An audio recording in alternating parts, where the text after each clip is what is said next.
গুন্ডা এ আমার সামনে ধুমায়ের বাম একেবারে।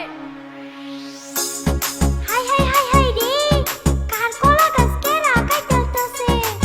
যাই যাই তাড়াতাড়ি খালা রে কুয়া কুয়া।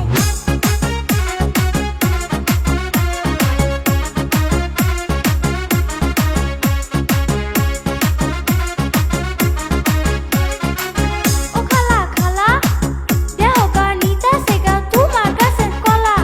কি আমারই গাছের কলা নিতেছে গা? কার এত বড় সাহস? র আমি এখনই গেতেছি, র আজকে ওরে খাইছি।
তুই কোন সাহস আমার কলা গাছ কাটলি?